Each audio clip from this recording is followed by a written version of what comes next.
میرا دل بدل دے، میرا دل بدل دے، میرا دل بدل دے، میرا دل بدل دے۔ خلق اللوح والقلم وعلم الإنسان ما لم يعلم، والصلاة والسلام على سيدنا ومولانا محمد الذي أرسل إلى العرب والعجم، وعلى آله وأصحابه الذين هم وقور العلم والحكم، وصلى الله تعالى عليه وسلم تسليما كثيرا كثيرا. أما بعد فأعوذ بالله من الشيطان الرجيم. بسم الله الرحمن الرحيم. ألم نشرح لك صدرك ووضعنا عنك وزرك الذي أنقض ظهرك ورفعنا لك ذكرك فإن مع العسر يسرا إن مع العسر يسرا فإذا فرغت فانصب وإلى ربك فارغب. اللهم صل على محمد وعلى آل محمد كما صليت على إبراهيم وعلى آل إبراهيم إنك حميد مجيد. اللهم بارك على محمد وعلى آل محمد كما باركت على إبراهيم وعلى آل إبراهيم إنك حميد مجيد. صدق الله العظيم. سامعین محترم، معززین علاقہ،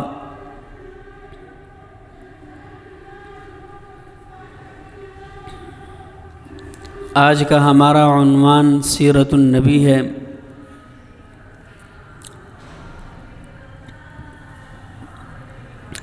ہر انسان جو اس دنیا کے اندر آیا ہے اور جو موت تک زندگی گزارتا ہے، دنیا کا دستور ہے، قانون ہے کہ ہر انسان کا تعارف اس کی ولادت سے شروع ہوتا ہے، اس کی موت پر جا کر ختم ہو جاتا ہے۔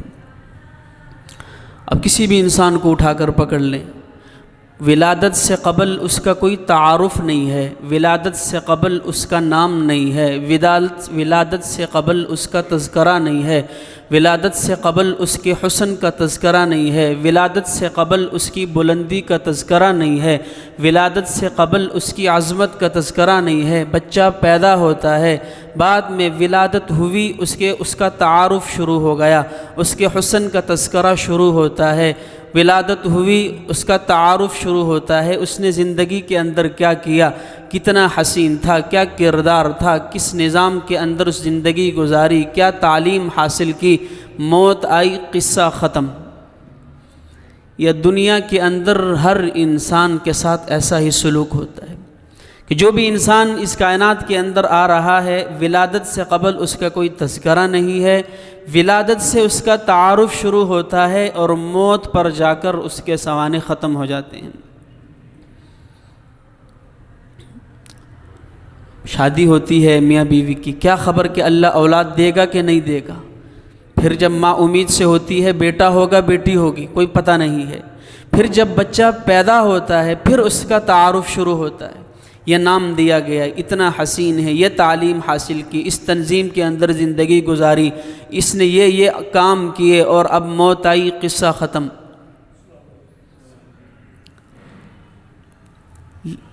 وہ عام انسان ہو، وہ عالم دین ہو، وہ ولی ہو، وہ کوئی صحابی ہو، سبھی کے ساتھ ایسا سلوک کیا جاتا ہے۔ لیکن ایک ہستی ایسی ہے، ایک ذات ایسی ہے کہ جس کا تعارف اس کی ولادت سے، اس کی میلاد سے شروع نہیں ہوتا، اور اس کا تعارف اس کی موت پر، اس کی وفات پر ختم نہیں ہوتا۔ اس کا تعارف تب سے شروع ہوا ہے جب زمین نہیں تھی، زمان نہیں تھا، آسمان نہیں تھے، سورج ستاروں کا نظام نہیں تھا، آب و ہواؤں کا نظام نہیں تھا، بر و بحر کا نظام نہیں تھا، اس کائنات کے اندر کوئی ذرہ نہیں تھا، سوائے رب کی ربوبیت تھی، اس کے علاوہ کائنات کی کوئی چیز نہیں تھی۔ تب سے اس ہستی کا تعارف شروع ہوا ہے اور موت پر جا کر ختم نہیں ہوتا، عالم ارواح سے شروع ہو کر سیدھا جنت کے اندر چلا جاتا ہے۔ لیکن آج ہم نے ظلم اس قدر کر دیا کہ اس ہستی کا تعارف بھی ہم نے 63 دنوں کے اندر صرف ایک دن کے ساتھ خاص کر دیا۔ جس ہستی کا تعارف رب ولادت سے قبل کر رہا ہے، وَإِذْ أَخَذْنَا مِيثَاقَ النَّبِيِّينَ لَمَا آتَيْتُكُم مِّن كِتَابٍ وَحِكْمَةٍ ثُمَّ جَاءَكُمُ الرَّسُولُ، زمین و زمان نہیں تھے، انبیاء کو جمع کیا گیا، انبیاء کی برگزیدہ جماعت جمع کی جاتی ہے، ابھی ان کو نبوت نہیں دی گئی۔ دوسرے الفاظ کے اندر کہ ان ہستیوں کو جمع کیا گیا جن کو اللہ نے نبی بنا کر بھیجنا تھا، ابھی بھیجا نہیں ہے، ان سب کو جمع کیا جاتا ہے، اور ان کے اندر اللہ اعلان کرتا ہے ثم جاءکم الرسول، میرے نبیوں تم سے آج یہ رب وعدہ لیتا ہے، ایک نبی آئے گا، ایک ہستی آئے گی، ایک ذات آئے گی، ابھی ولادت نہیں ہوئی ہے، ابھی آدم دنیا کے اندر آئے نہیں ہے، آدم علیہ السلام کی روح کو جمع کر کے یہ وعدہ لیا جاتا ہے، ایک ذات آئے گی، تم سے بعد میں آئے گی، تم پہلے گزرو گے، سب سے آخر میں آئے گی، آدم تم زندگی گزار کر چلے جاؤ گے، ابراہیم تم زندگی گزار کر چلے جاؤ گے، موسیٰ اور عیسیٰ تم زندگی گزار کر چلے جاؤ گے، وہ سب سے آخر کے اندر آئے گا، تم نے دیکھا نہیں ہوگا، لیکن تم میں سے ہر ایک نے اس نبی کا تعارف کروانا ہے اور تصدیق کرنی ہے۔ آیا نہیں ہے، دیکھا نہیں ہے، آنا بعد میں ہے، لیکن آنے والے تعارف پہلے سے کروا رہے ہیں۔ یہ اللہ نے اس نبی کو مقام دیا، ابھی ولادت نہیں ہوئی، رب انبیاء کے اندر اس کا تذکرہ کر رہے ہیں، اور ثم جاءکم الرسول بتا رہا ہے کہ سب سے بعد میں آئے گا، تم سارے کے سارے پہلے گزر جاؤ گے، کوئی ایک بات کے لیے باقی نہیں رہے گا کہ سارے گزر کر وہ بعد میں آئے گا اور بعد میں آنے والے کا تم تعارف پہلے کرواؤ گے۔ یہ اللہ نے اس نبی کو شان دی ہے، یہ عظمت سے نوازا ہے۔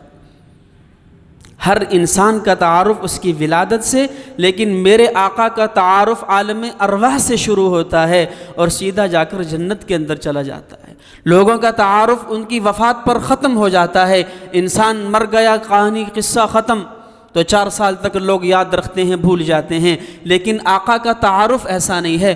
آقا دنیا سے چلے گئے ہیں اور قیامت تک لوگ یاد رکھیں گے، یہاں تک کہ تعارف جنت کے اندر سیدھا چلا جائے گا۔ ایک بادشاہ گزرا ہے، بخت نصر اس کا نام تھا، اس نے خواب دیکھا۔ خواب دیکھنے کے بعد صبح آیا، اپنے وزراء کو جمع کیا اور وزراء سے کہنے لگا کہ میں نے خواب دیکھا ہے، مجھے اس کی تعبیر دو۔ وزراء کہنے لگے بادشاہ آپ خواب بتائیں، ہم تعبیر بتا دیتے ہیں۔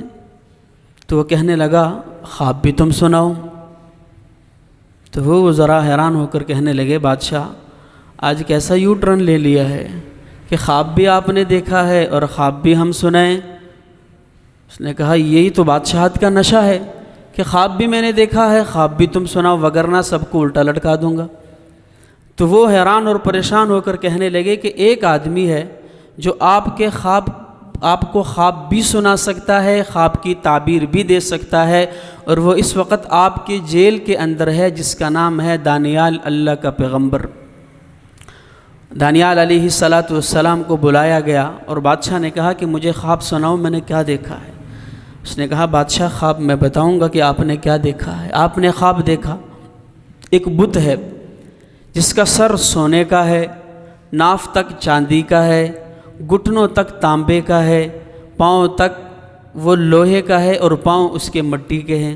اس نے کہا بالکل یہی خواب دیکھا ہے۔ اس کو خواب یاد آنا شروع ہوا اور اس نے کہا وہی بت کھڑا ہے، آسمان سے ایک پتھر آیا اور وہ جا کر اس بت کے ساتھ ٹکرایا اور وہ بت پاش ہو کر زمین پر ریزہ ریزہ ہو گیا۔ اس نے کہا بالکل یہی خواب دیکھا ہے۔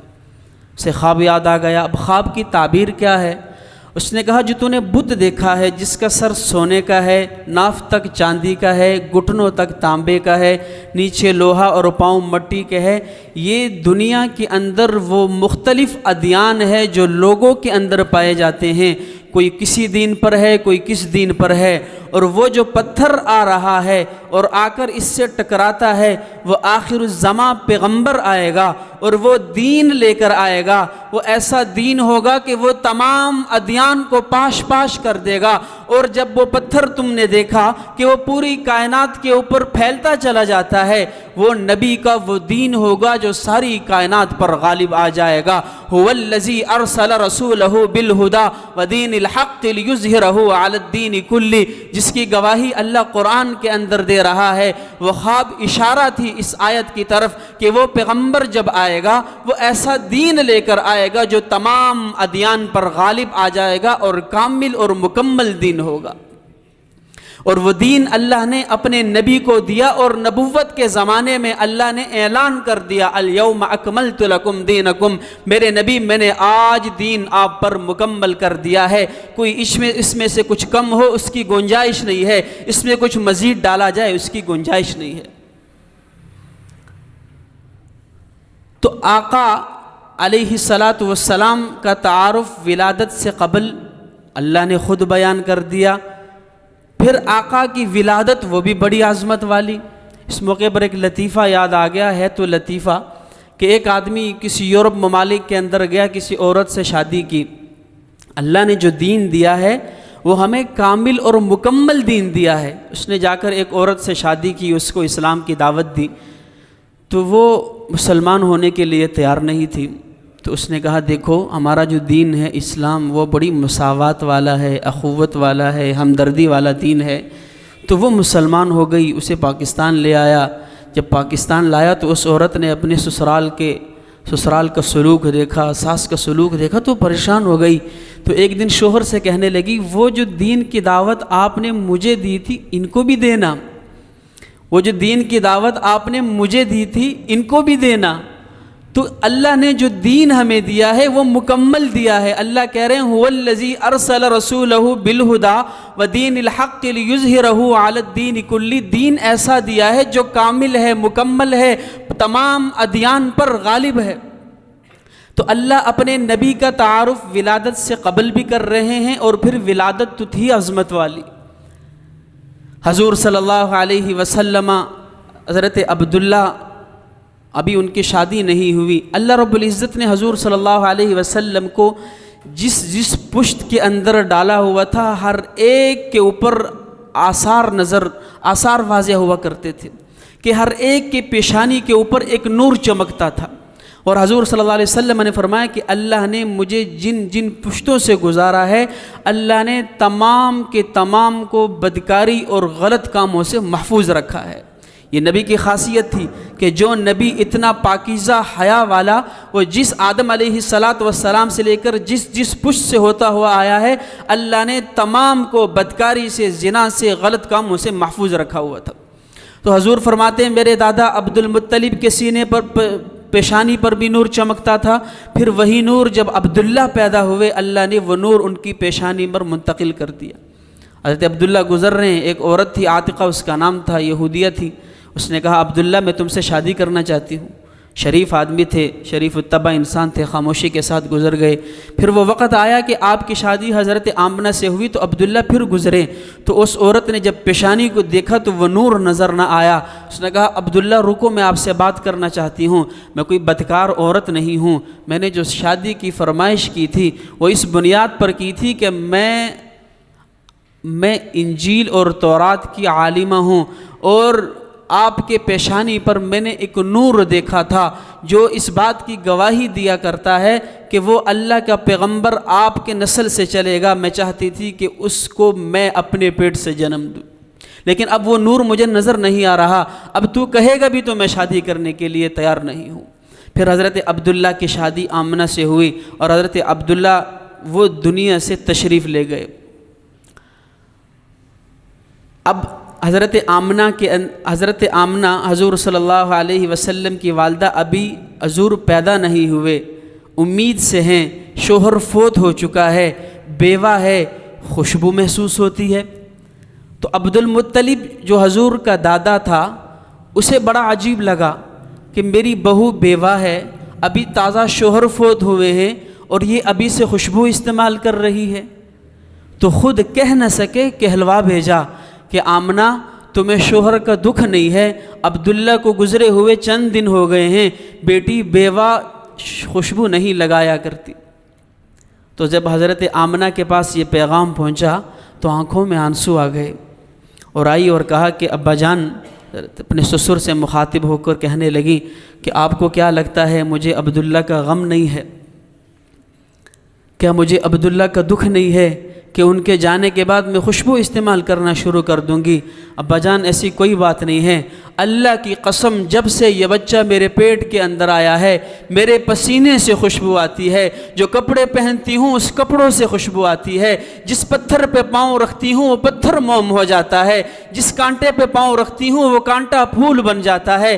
ابا جان جب دھوپ میں جاتی ہوں تو بادل سایہ کر دیتے ہیں، جب کنویں سے پانی لینے جاتی ہوں تو کنویں کا پانی خود بخود اوپر آ جاتا ہے۔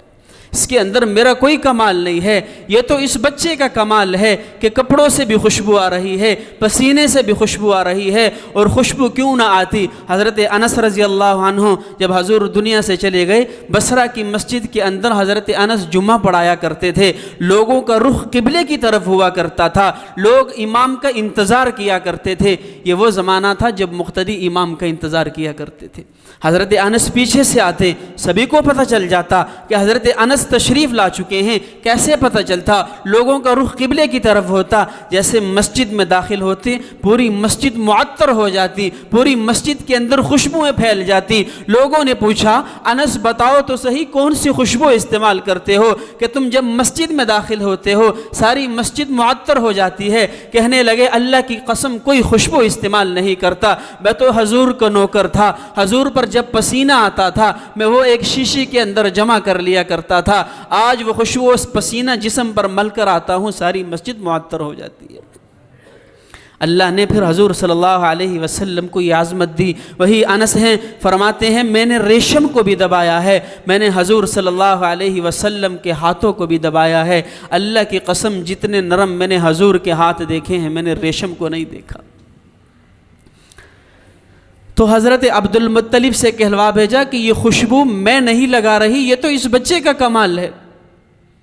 پھر جس سال آپ علیہ السلام دنیا کے اندر تشریف لائے، اللہ کے نبی جب دنیا میں تشریف لائے، اللہ نے اس سال پوری عرب کی زمین پر کسی کو بیٹی نہیں دی، جتنی عورتیں امید سے تھی اللہ نے سبھی کو نرینہ اولاد دی۔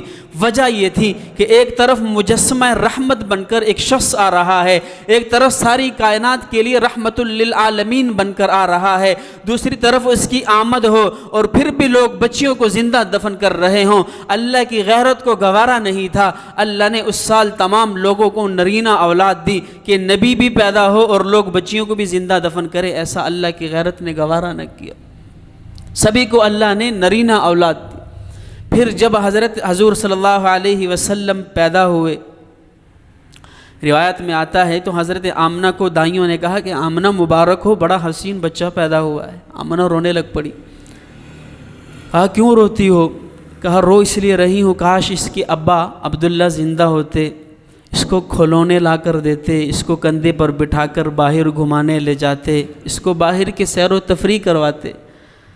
تو اللہ نے کہا جبریل جا کر آواز لگا کہ اسی لیے تو اس کو یتیم بنا کر بھیجا ہے، عبداللہ زندہ ہوتا تو کھلونے لا کر دیتا، میرا محمد کھلونے کے قابل ہو جائے، یہ کھیلنا چاہے گا چاند اس کے اشاروں پر کھیلے گا۔ عبداللہ زندہ ہوتا تو کندھوں پر بٹھا کر باہر گھمانے لے جاتا، میرا محمد جب باہر جانے کی خواہش کرے گا جنت سے براق بھیجوں گا اس کو گھمانے کے لیے۔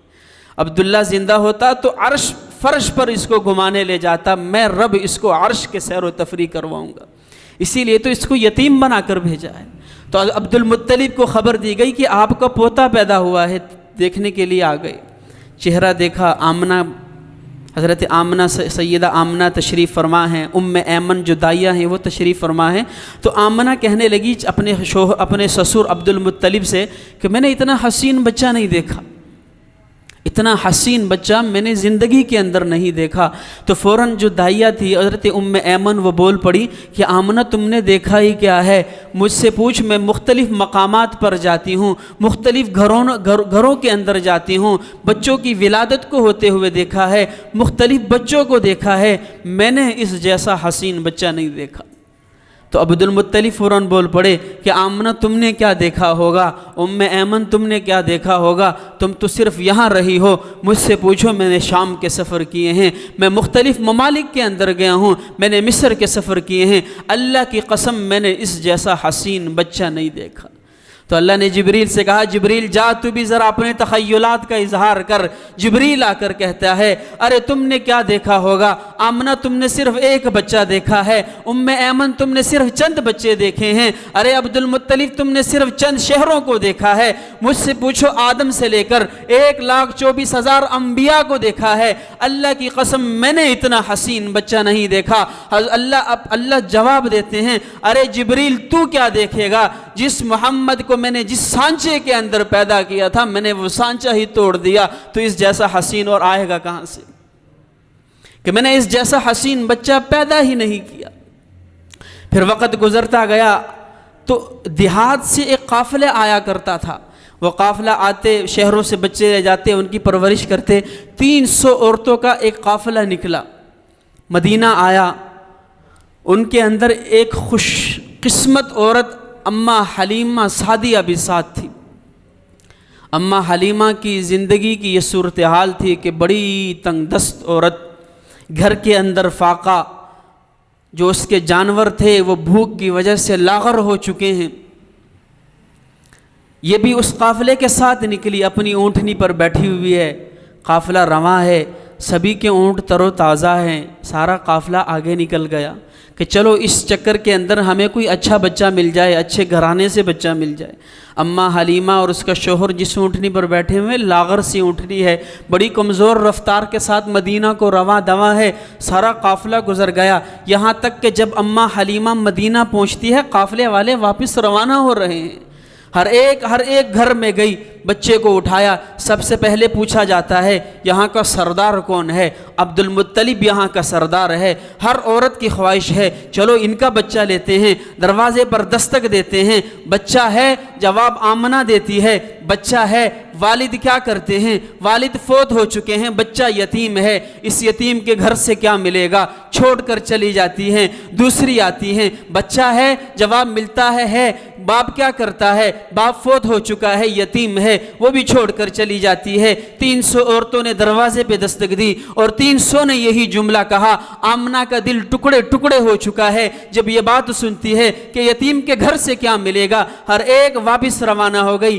ہر ایک نے بچہ پکڑ لیا، یہ قافلہ رواں ہے، آمنہ حلیمہ آ رہی ہے، ملاقات ہوتی ہے، سبھی نے کہا آمنہ حلیمہ غم نہ کر، تیرے لیے ایک بچہ چھوڑا ہے جو شاید تیری قسمت بدل دے، ہمارے وارے میں نہیں تھا، تو ہی اس کو لیتی آنا۔ طنز کے انداز میں حلیمہ کو یہ کہہ کر وہ قافلہ روانہ ہوا۔ حضرت حلیمہ سیدھا عبد المطلب کے گھر گئی ہے، کسی اور گھر میں نہیں گئی، دروازے پر دستک دیتی ہے، بچہ ہے، حضرت آمنہ جواب کیا دیتی ہے، کہتی ہے ہاں ہے مگر یتیم ہے۔ تو حضرت حلیمہ پوچھتی ہے میں نے یہ تو نہیں پوچھا کہ یتیم ہے کہ نہیں، کہا اس لیے بتا رہی ہوں کہ تم سے پہلے بھی عورتیں گئی ہیں، ہر ایک نے یہ کہا کہ یتیم کے گھر سے کیا ملے گا، اسی لیے پہلے بتا رہی ہوں کہ جو تکلیف انہوں نے دی ہے تم نہ دینا، پہلے بتا دیتی ہوں کہ لے جانا ہو تو لے جانا وگرنہ چھوڑ دینا، ہے مگر یتیم ہے۔ اچھا اندر آنے کی اجازت ہے، کہا اجازت ہے، اندر آتی ہیں، حضور صلی اللہ علیہ وسلم تشریف فرما ہے،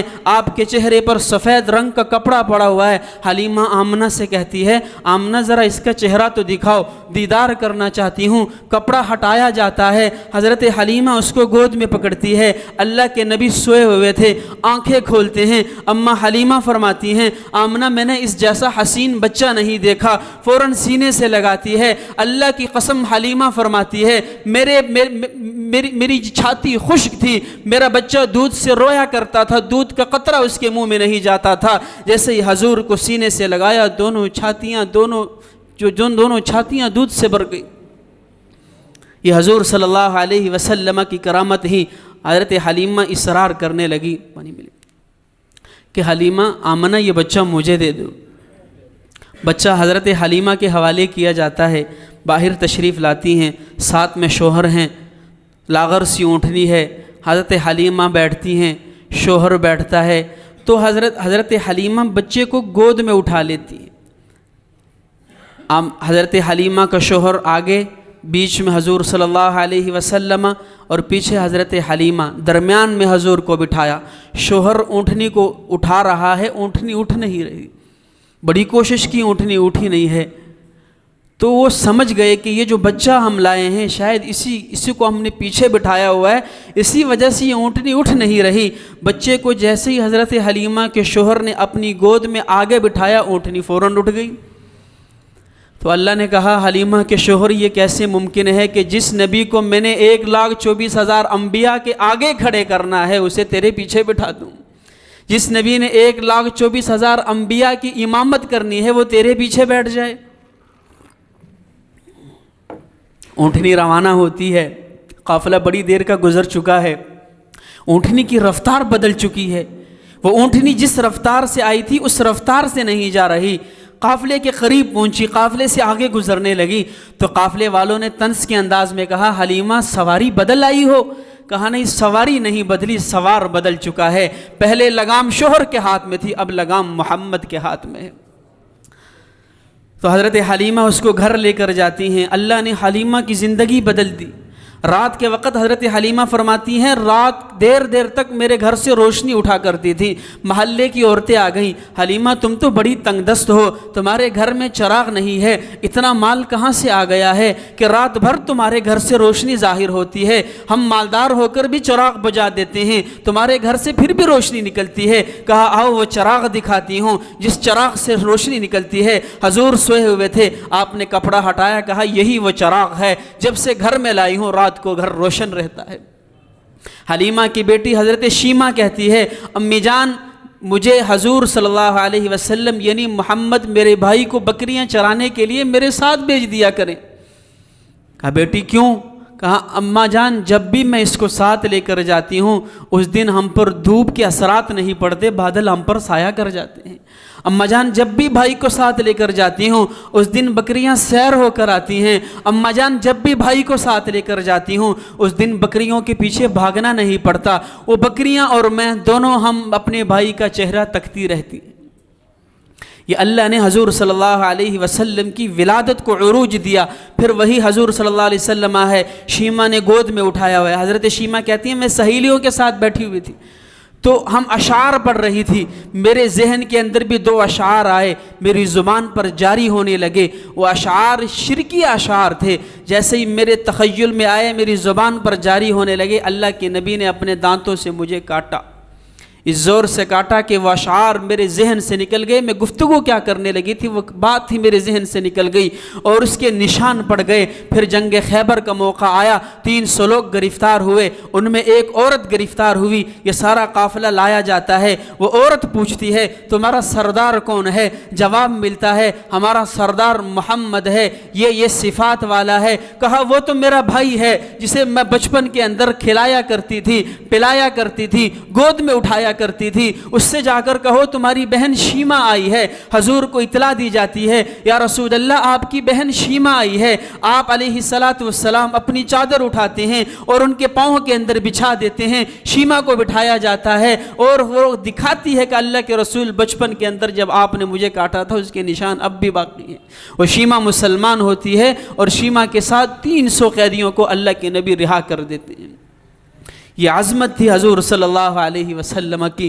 یہ ولادت اللہ رب العزت نے اتنی عظمت سے نوازا کہ اللہ نے اپنے نبی کا تعارف ولادت سے شروع نہیں کیا، ولادت سے قبل عالم ارواح سے شروع ہوتا ہے۔ میرا اور آپ کا تعارف ولادت سے شروع ہوتا ہے، موت پر جا کر ختم ہو جاتا ہے، لیکن میرے آقا کا تعارف ایسا نہیں ہے۔ میرے آقا کا تعارف ولادت سے قبل عالم ارواح سے شروع ہوتا ہے، موت پر ختم نہیں ہوتا، سیدھا جنت کے اندر چلا جاتا ہے، عالم ارواح سے شروع ہو کر جنت کے اندر چلا جاتا ہے۔ پھر ولادت بھی بڑی عظمت والی تھی، ولادت بھی کوئی کم نہیں تھی۔ حضرت ام ایمن فرماتی ہے آپ علیہ السلام ولد رسولا طاہرا مطہرا، آپ اس انداز کے اندر پیدا کیے گئے کہ آپ کو غسل دینے کی ضرورت نہیں تھی، آپ پاکیزہ طاہر اور مطہر دنیا کے اندر تشریف لے آئے، آپ کا سرما لگا ہوا تھا، خلق رسولا مخنوطا، آپ علیہ السلام ختنہ کیے ہوئے پیدا کیے گئے تھے، اور آپ علیہ السلام جب پیدا ہوئے خوشبوؤں سے معطر تھے، اور آپ علیہ السلام جب پیدا ہوئے فوراً سجدے کے اندر چلے گئے۔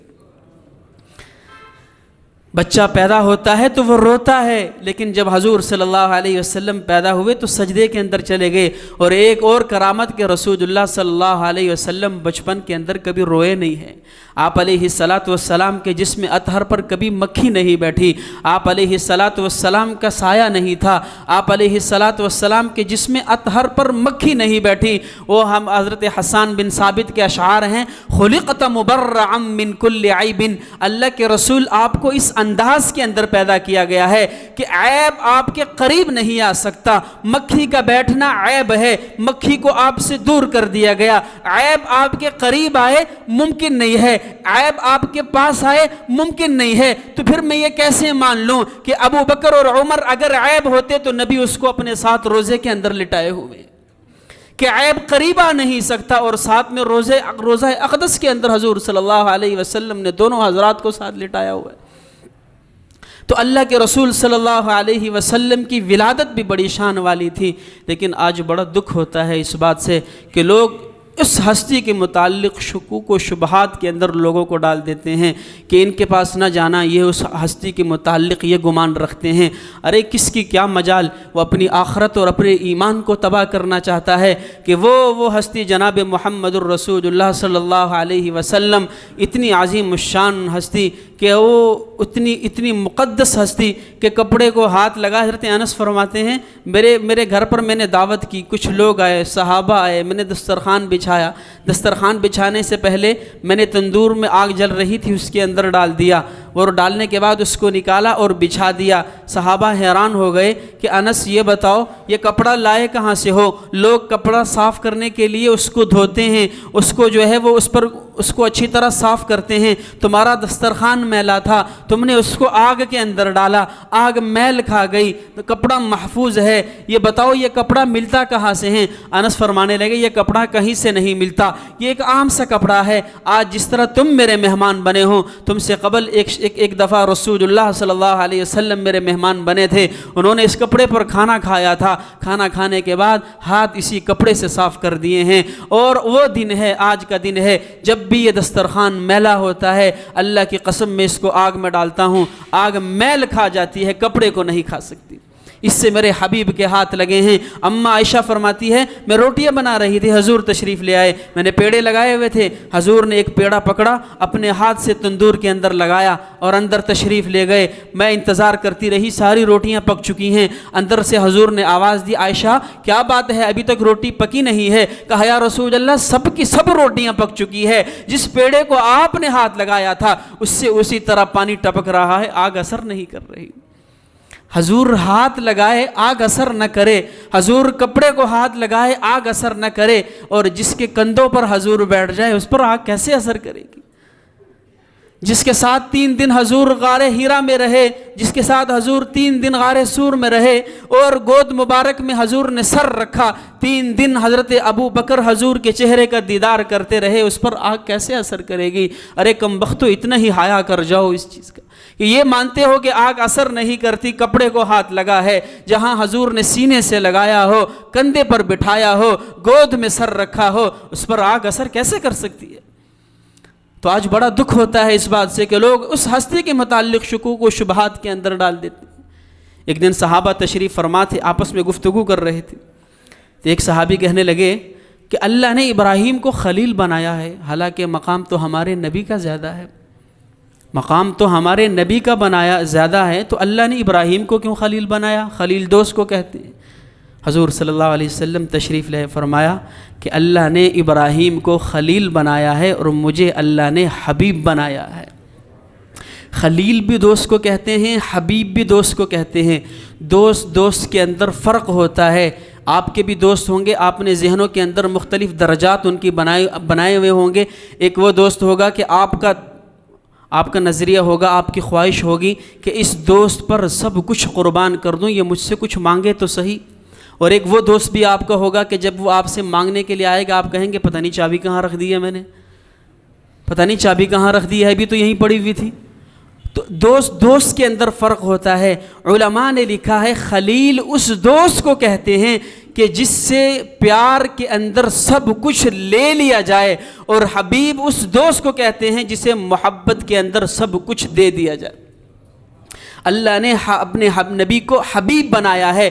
رکھو ذرا کس مرتبے پر، کس بلندی پر ہاتھ، کون سی بلندی ایسی ہے جو اللہ نے اپنے حبیب کو نہیں دی؟ کوئی ایسی رفعت بتاؤ، کوئی بلندی بتاؤ، کوئی مقام بتاؤ جو میرے حبیب کو نہ ملی ہو۔ ہر بلندی اللہ نے اپنے حبیب کو دی ہے سوائے ربوبیت کے۔ بس ایک رب نہیں بنایا، باقی سب کچھ اللہ نے اپنے حبیب کو دے دیا۔ اور رب بنایا نہیں جاتا، اور جسے بنایا گیا ہو وہ رب نہیں ہوتا۔ ایک رب کے علاوہ اللہ نے اپنے نبی کو سب کچھ دے دیا۔ اللہ ہمیں حضور صلی اللہ علیہ وسلم سے محبت نصیب فرمائے۔ اب بھی کہو آمین۔ اللہ نے اور اللہ کے نبی نے ہم سے محبت مانگی ہے۔ یقین مانیں اللہ کے نبی نے ہم سے محبت مانگی ہے۔ اگر آپ یہ بات ہماری سمجھ میں آ جائے، ہمیں رات کو نیند نہ آئے۔ اللہ کی میں آپ کے سامنے ایک حدیث رکھنے جا رہا ہوں۔ اللہ کے نبی نے فرمایا مجھ سے محبت کرو، میں تم سے محبت مانگتا ہوں۔ اللہ کے رسول کیسی محبت؟ فرمایا تمام دنیا کی تمام چیزوں سے زیادہ محبت کرو۔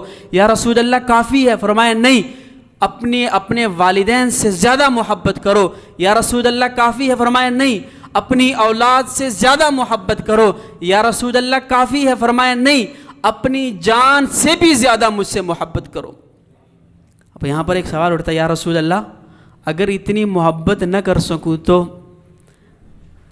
دنیا کے مال سے آپ سے زیادہ محبت نہ کر سکوں تو، والدین سے زیادہ آپ سے محبت نہ کر سکوں تو، اولاد سے زیادہ آپ سے محبت نہ کر سکوں تو، اپنی جان سے زیادہ آپ سے محبت نہ کر سکوں تو اللہ کے نبی نے فرمایا لا یؤمنو، پھر فتویٰ میں دیتا ہوں کہ تو ایمان والا نہیں ہے۔ کسی پہ انگلی اٹھانے کی ضرورت نہیں ہے، کسی سے فتویٰ لینے کی ضرورت نہیں ہے۔ اپنے گریبانوں میں خود جھانکے ذرا دیکھیں کہ میں مومن ہوں یا نہیں ہوں۔ ایک طرف اگر اللہ کے رسول اتنا بھی کہہ جاتے کہ مجھ سے محبت کرو اتنی جتنی تم مال و اسباب سے کرتے ہو، بڑی بات تھی۔ اللہ کے رسول اتنا بھی کہہ جاتے مجھ سے محبت کرو اتنی جتنی تم والدین سے کرتے ہو، یقین مانو بڑی بات تھی۔ اللہ کے رسول اتنا بھی کہہ جاتے مجھ سے محبت کرو جتنی اولاد سے کرتے ہو، یقین مانو بڑی بات تھی۔ اللہ کے رسول اتنا بھی کہہ جاتے جتنی تم اپنی جان سے محبت کرتے ہو، یقین مانو بڑی بات تھی۔ لیکن یہ کیوں کہا مجھ سے زیادہ محبت کرو؟ فیصلہ آپ نے کرنا ہے۔ ایک طرف اللہ اور اس کے رسول کا حکم ہوتا، دوسری طرف مال و اسباب اور خواہشات ہوتی۔ میں حضور کی بات کو مانتا، اپنی خواہشات کو مانتا، حکم برابر تھا۔ ایک طرف حضور کا حکم ہوتا، دوسری طرف والدین کا حکم ہوتا، میں والدین کی مانتا، حضور کی مانتا، حکم برابر تھا۔ ایک طرف بیوی کی خواہش ہوتی، ایک طرف رسول اللہ کی خواہش ہوتی، میں بیوی کی مانتا، حضور کی مانتا، حکم برابر تھا۔ ایک طرف بچوں کی رائے ہوتی، ایک طرف حضور کی رائے ہوتی، میں ان میں سے کسی کی مانتا، حکم برابر تھا۔ ایک طرف ملا کی بات ہوتی، ایک طرف رسول اللہ کی بات ہوتی، میں ان میں سے کسی کی مانتا، حکم برابر تھا۔ ایک طرف برادری کی بات ہوتی، ایک طرف رسول اللہ کی بات ہوتی، میں ان میں سے کسی کی مانتا، حکم برابر تھا۔ لیکن اللہ کے رسول نے جو یہ کہہ دیا ہے ان سب سے زیادہ مجھ سے محبت کرو، پتہ یہ چلتا ہے کہ جہاں رسول اللہ کی بات آ جائے، دوسری طرف برادری کی بات آ جائے، جہاں رسول اللہ کا حکم آ جائے، مخالف میں بیوی کی خواہش آ جائے، ایک طرف رسول اللہ کی بات آ جائے، مخالف میں والدین کی بات آ جائے، ایک طرف رسول اللہ کا حکم آ جائے، مخالفت میں اولاد کی خواہش آ جائے، تو ان تمام چیزوں کو جوتی کی نوک پہ رکھ کر رسول اللہ کے دامن کو پکڑ لے، یہی ایمان ہے۔ اللہ کے نبی نے برابری بھی نہیں چھوڑی کہ ان سب کو پیچھے چھوڑ دے، میرے دامن کو پکڑ لے، تب تو ایمان والا ہے، وگرنہ لا یؤمن، تو ایمان والا نہیں ہے۔ کیوں کسی سے فتوے لینے کی ضرورت ہے؟ ہر انسان خود سوچے کہ میں ایمان والا ہوں یا نہیں ہوں۔ تو میرے محترم دوستو، آج صورتحال ایسی بن گئی ہے، وہ ایک مسافر تھا نا، لاری اڈے چلا گیا، بلکہ کئیوں کے ساتھ ایسا ہوا بھی ہوگا، لاری اڈے چلا گیا۔ اب لاری اڈے جب بسوں کے قریب پہنچا تو ایک بس والا ادھر کھینچ رہا ہے، دوسری بس والا ادھر کھینچ رہا ہے کہ ان کے ساتھ نہ جانا، یہ آپ کو ٹول پلازے پہ اتار دیں گے، یہ آپ کو انٹرچینج پہ اتار دیں گے، ہمارے ساتھ جاؤ، ہم نان سٹاپ اسلام آباد جا رہے ہیں، ہمارے ساتھ جاؤ، ہم نان سٹاپ لاہور جا رہے ہیں، ہوتا ہے کہ نہیں ہوتا ان لاری اڈوں کے اندر کہ وہ مسافر کوئی زیادہ چالاک ہو تو وہ بیگ بھی کھینچ لیتا ہے، بیگ اٹھا کر لے کے سیٹ پہ رکھ دیتا ہے، ایک ادھر کھینچ رہا ہمارے ساتھ چلو، ایک ادھر کھینچ رہا ہمارے ساتھ چلو، ایک ادھر کھینچ رہا ان کے ساتھ نہ جاؤ یہ غلط مقام پر اتار دیں گے، ہمارے ساتھ چلو ہم صحیح مقام پر اتاریں گے۔ وہ مسافر تنگ آ کر کہتا ہے چھوڑو میں نے جانا ہی نہیں ہے، سائڈ پہ کھڑا ہو کر کیا کہتا ہے؟ میں نے جانا ہی نہیں ہے۔ جو یہ کہہ رہا ہے کہ میں نے جانا ہی نہیں، وہ اصل میں اس نے جانا ہے، وہ تیاری کر کے آیا ہے، وہ سامان بن کر آیا ہے کہ اس نے جانا ہے، وہ تو صرف ان لوگوں کی نعروں کی وجہ سے تنگ آ کر کہہ رہا ہے کہ چھوڑو میں نے جانا ہی نہیں ہے، اور ایک سائٹ پر کھڑے ہو کر تجزیہ کر رہا ہے کہ ان میں سے کون سچا ہے۔ وہ ایک سائٹ پر کھڑے ہو کر، میں بڑی ذمہ داری کے ساتھ یہ جملے بول رہا ہوں کہ ایک سائٹ پر کھڑے ہو کر وہ یہ اندازہ اور یہ اندازہ لگا رہا ہوتا ہے کہ ان میں سے کون سچ۔ آج یہی صورتحال بنی ہوئی ہے، ایک کہہ رہا ہے ہمارے ساتھ چلو ہم نان سٹاپ جنت میں جا رہے ہیں، ان کے ساتھ نہ جانا یہ جہنم میں لے جائیں گے۔ دوسرا کہہ رہا ہے ہم نان سٹاپ جنت میں جا رہے ہیں، ان کے ساتھ نہ جانا یہ جہنم کے اندر لے جائیں گے۔ تو وہ جو سیدھا سادہ آدمی ہوتا ہے وہ کہتا ہے چھوڑو میں نے جانا ہی نہیں ہے، میں نے کسی کی نہیں ماننی۔ وہ جو 2-4 کام اس نے نیکی کے کرنے ہوتے ہیں وہ بھی چھوڑ دیتا ہے پکڑ کے، یار میں کس کی مانوں؟ یہ بھی خود کو مسلمان کہتے ہیں، یہ بھی خود کو مسلمان کہتے ہیں، یہ بھی اللہ کے رسول کا نام استعمال کر رہے ہیں، یہ بھی اللہ کے رسول کا نام استعمال کر رہے ہیں، مانوں تو کس کی مانوں؟ یہ کہہ رہے ہیں یہ جہنمی ہے، وہ کہہ رہا ہے یہ جہنمی ہے، ہم مسلمان ہیں یہ کافر ہے، وہ کہتا ہے ہم مسلمان ہیں یہ کافر ہے، یہ کہتا ہے ہم عاشق ہیں یہ گستاخ ہے، دوسرا کہتا ہے میں ہی عاشق ہوں یہ گستاخ ہے، اگلا کشمکش میں پڑ جاتا ہے، مانوں تو کس کی مانوں، کس کے ساتھ چلوں؟ یہی صورتحال آج ہر طرف بنی ہوئی ہے۔ میں کہتا ہوں کہ آؤ فرقہ واریت کو پر لعنت بھیج کر تعصب کی نظر سے خود کو اس چیز کو دور رکھ کر میں بتاتا ہوں کہ کس کے ساتھ چلو۔ فرقہ واریت کو سائڈ پہ رکھو، کسی ملا کے پاس جانے کی ضرورت نہیں ہے، کسی سے فتویٰ لینے کی ضرورت نہیں ہے، سیدھا چلتے ہیں، اللہ سے پوچھتے ہیں اللہ تو نے حبیب بھیجا ہے، میں جنت میں جانا چاہتا ہوں، اس کے راستے کو اختیار کرنا چاہتا ہوں، تو بتا میں کس کی مانوں، کس کے راستے پہ چلوں؟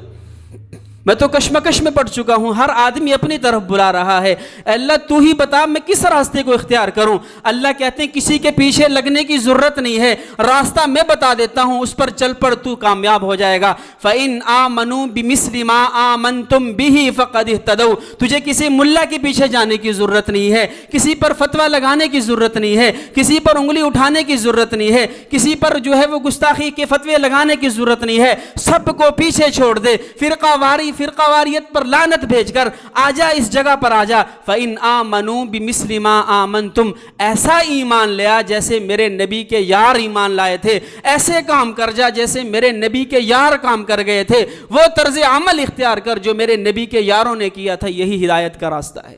فَقَدِ اهْتَدَوْا، تو کامیاب ہو جائے گا۔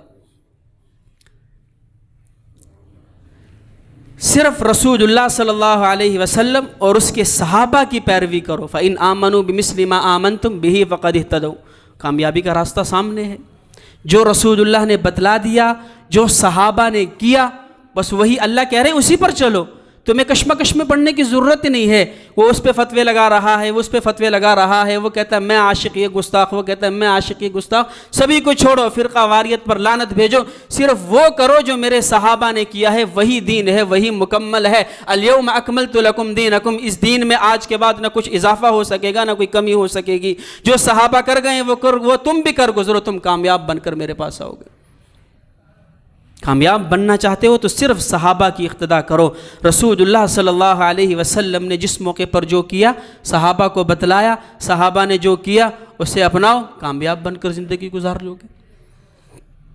کیوں کسی پر فتوے لگائیں، کیوں کسی کو برا کہیں، کیوں کسی کو غلط کہیں، میں صحیح ہے ٹھیک، کسی سے بحث کرنے کی ضرورت نہیں ہے، کسی کے پیچھے لگنے کی ضرورت نہیں ہے۔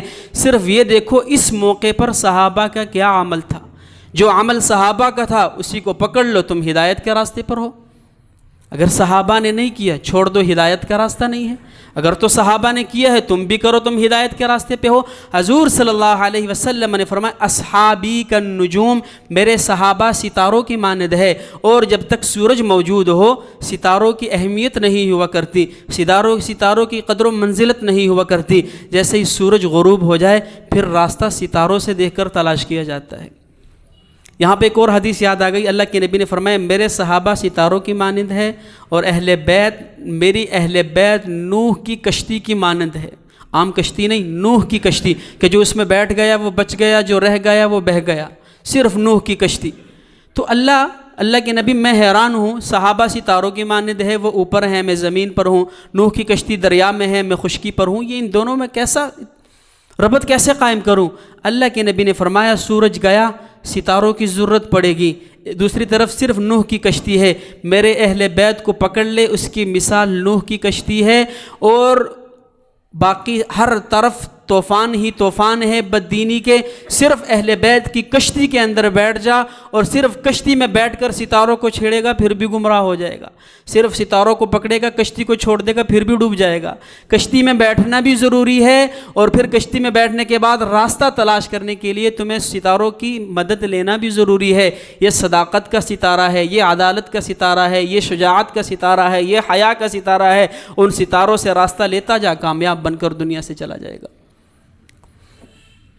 تو دیکھیں صحابہ کا کیا عمل تھا. یہی بس آخری بات کر ختم کرتا ہوں. آج میں اس بات کو کسی فرقے کے ساتھ نہیں جوڑ رہا، اور میں یہ سمجھتا بھی نہیں ہوں کہ کسی بھی فرقے کا کوئی معتبر عالم دین ان چیزوں کی اجازت دے گا کہ حضور صلی اللہ علیہ وسلم کی میلاد ہو اور گانوں کی محفلیں سجائیں جائیں. کوئی عالم دین کسی بھی فرقے کا ہو ایسی قطعاً اجازت نہیں دے سکتا، اور اس کو کسی فرقے کے ساتھ بھی نہیں جوڑ رہا کہ ایک طرف حضور صلی اللہ علیہ وسلم کی ولادت ہے، دوسری طرف اس کو گانوں کے ساتھ سٹیج کو سجایا جاتا ہے، ایک طرف حضور کے نام کا کیک کاٹا جا رہا ہے، دوسری طرف اسی سٹیج پر ڈانس کیا جا رہا ہے.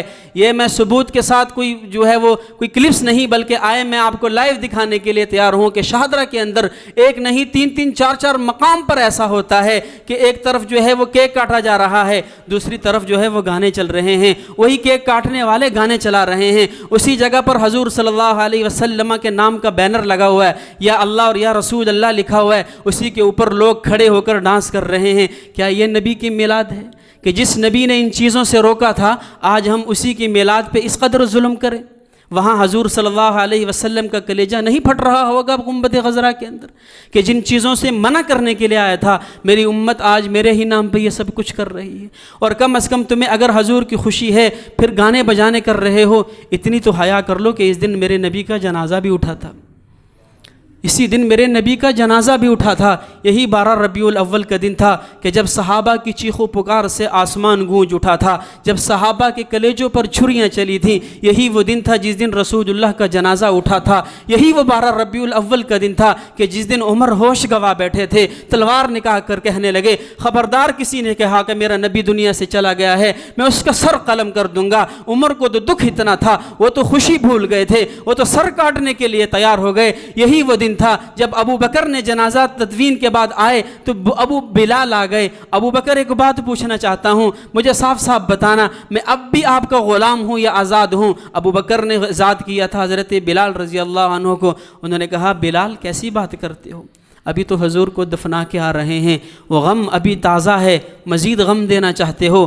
ایسی باتیں نہ کرو. کہا ابو بکر مجھے بتاؤ میں اب بھی آپ کا غلام ہوں یا آزاد ہوں؟ اس نے کہا بلال تم کل بھی آزاد تھے، تم آج بھی آزاد ہو، تم آئندہ بھی آزاد رہو گے، کس کی کیا مجال کہ وہ تمہیں غلام بنا سکے؟ کہا پوچھا اس لیے تھا اگر تو آپ کا غلام ہو تو آپ کی مانوں گا، جہاں آپ کہو گے وہاں رکوں گا، آپ کی ہر بات ماننی پڑے گی، اور اگر آزاد ہوں تو پھر مجھے اجازت دے دیجئے، میں رسول اللہ کہ اس شہر کو چھوڑ کر جانا چاہتا ہوں. انہوں نے کہا بلال کیسی بات کرتے ہو، حضور چھوڑ کر چلے گئے ہیں، تمہیں دیکھ کر حضور کی یاد آیا کرے گی، حضور کے مؤذن تھے تم کیوں چھوڑ کر جانا چاہتے ہو؟ کہا اسی لیے تو چھوڑ کے جا رہا ہوں کہ جس نبی کے لیے اذانیں دیا کرتا تھا، جس نبی کے لیے مارے کھائی تھی، آج بلال کی نظریں اٹھتی ہیں اس مسلح پر حضور نظر نہیں آتے، مجھ سے رہا نہیں جائے گا، ابو بکر مجھے اجازت دے دیجئے میں مدینہ چھوڑ کر جانا چاہتا. صحابہ تو کہتے ہیں کہ وہ 12 ربیع الاول کا دن قیامت تک ہم پر ایسا بھاری رہے گا کہ جتنی بھی مصیبتیں آئیں گی اللہ کی قسم اس سے بڑھ کر ہم پر کوئی مصیبت نہیں آئے گی.